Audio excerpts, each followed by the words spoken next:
Interviews. Interviews can be of three main types: structured, semi-structured and unstructured.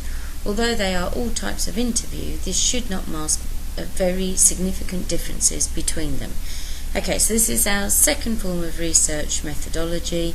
Let's see the difference between the three types. Structured interviews are used, for example, by Marshall et al. In their study of social mobility in 1988. Are in many ways the same as questionnaires, in that they contain preset questions that are asked in the same order every time. The only real difference is that a structured interview consists of a spoken question and answer session between interviewer and interviewee, whereas a questionnaire will be given to a respondent to complete privately. The presence of the interviewer in this process creates many advantages and disadvantages when compared to questionnaires.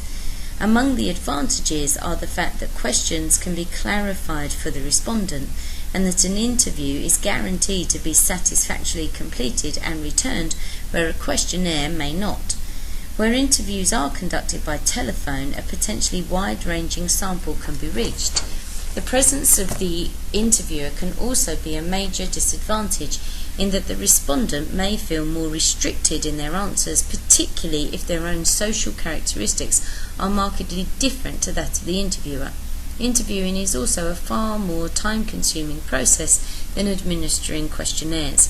Yes, obviously, because you have to wait for the questions, you have to ask them, you have to, be there through the whole process. So for the interviewer to complete one interview takes a lot longer, because several questionnaires could be filled out at the same time, unless you have a whole bank of interviewers who are asking these things, but then that can prove costly as well as not so time effective.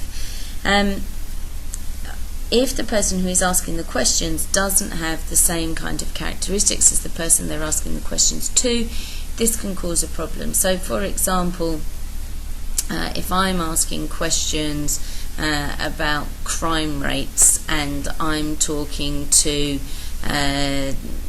young teenagers from the London area, they may be put off by my accent, by my appearance, by their perception of how my life is.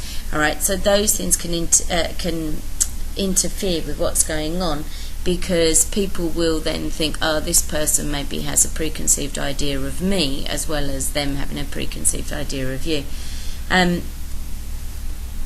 Obviously, with an interview, if there is this question, as we were talking about with questionnaires, where people can't necessarily understand the language, if they can't, they can ask the interviewer about it. And if that interview is taking place over the telephone, that takes away all that bias, but still people will judge you by your accent.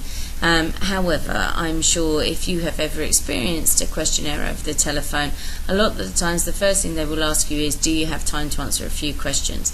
And, sometimes you will say yes, and then you start regretting it because you realise how much time it's actually taking up. And therefore, the next time you get this type of phone call, you're going to say no. They're saying that interviews are more reliable for being filled out, and you can make sure that they are completed properly. But I am very much convinced that there are a lot of these phone interviews that take place which don't get completed because a person gets bored partway through. They'll just put the phone down because they don't like the type of questions they're being asked, and they won't necessarily always give the right answers. They can't be seen, so they're not worried by the interviewer looking at them and maybe perceiving that they are lying over what they are saying. Semi-structured interviews.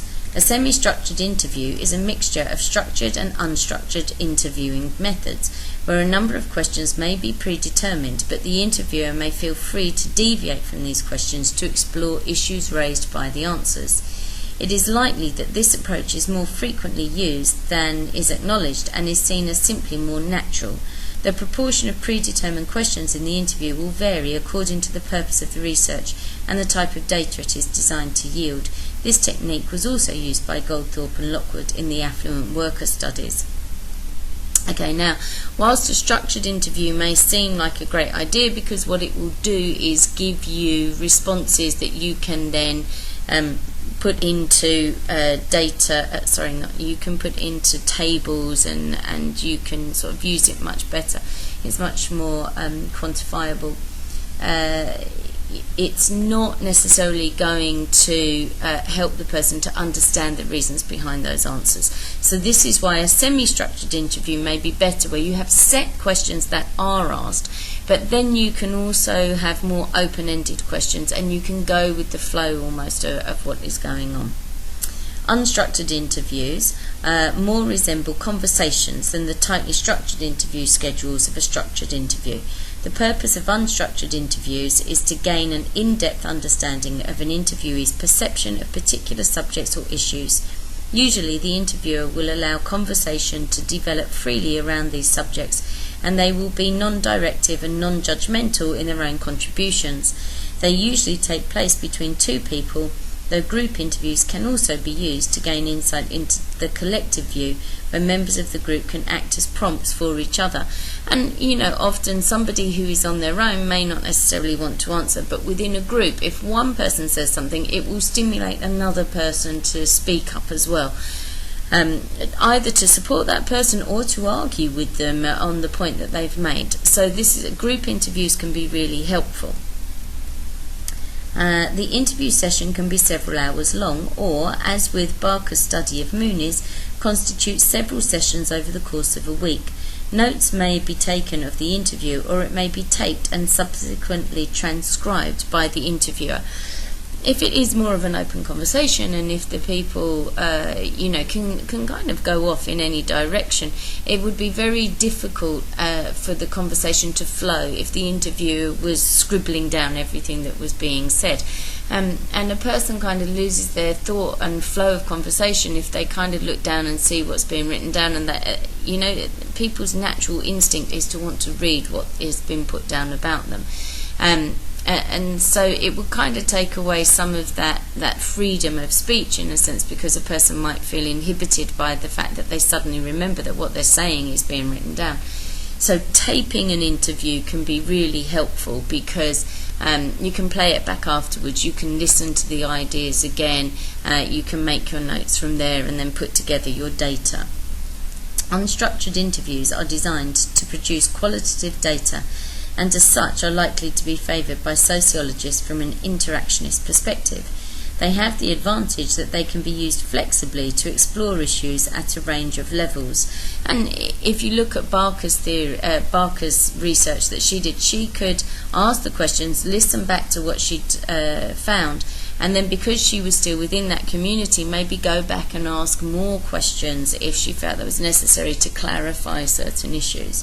And not just that Barker could do that, but anybody could do that if they had that access to a group over a lengthy period of time, or a week or whatever else.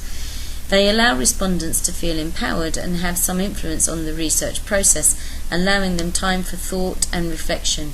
An in-depth interview can give valuable and unique insights into the way the interviewees understand the world, particularly in situations where a relationship of trust has been established with the interviewer. Now, if you watch TV chat shows, when you see people being interviewed, that there are obviously relationships between certain interviewers and the people that come on there. And if somebody feels relaxed, this is when they maybe will reveal things that they wouldn't reveal if they were feeling more tense in a situation. And you will see that with certain people on TV, the way that they respond to the interviewer. So you can get a good example of that. Unstructured interviews also carry many disadvantages. They generate large amounts of material that can be time-consuming to originate and then transcribe. Much of this may be of little use, and the selection of usable material itself is a subjective process. There is no reason to believe that interviewees are telling the truth, particularly where the subject may concern deviant behaviour. As with questionnaires, what people may say in response to a question may not then accord with what they do in everyday life. So people will lie. And people may be boastful about things, particularly if you're looking at deviant behaviour and the things that they've done. And somebody may go off and feel that they've given you a great answer and lots of detail, but actually it's not completely relevant to the research that you're doing. They may yield qualitative data, but this is nevertheless artificially generated and not as valid as observing people living their lives. As with structured interviews, the presence of the interviewer as well as their social characteristics may well influence the respondent's contribution. As ethnomethodologists have observed, the researcher becomes a part of the process being studied.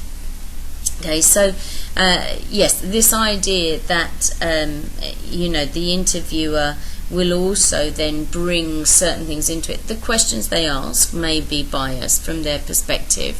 The way that they ask things, their whole body language can be different. So therefore, they become a part of the process as well. And if those questions were asked by somebody else, it would be interesting to see if there was a difference in response. But obviously, we can't do that, because once a person says the questions once, you can't then ask them those same questions again unless you wait 10 years and try and do it then. But then, of course, the experiences they've had in life will change the types of answers that they give.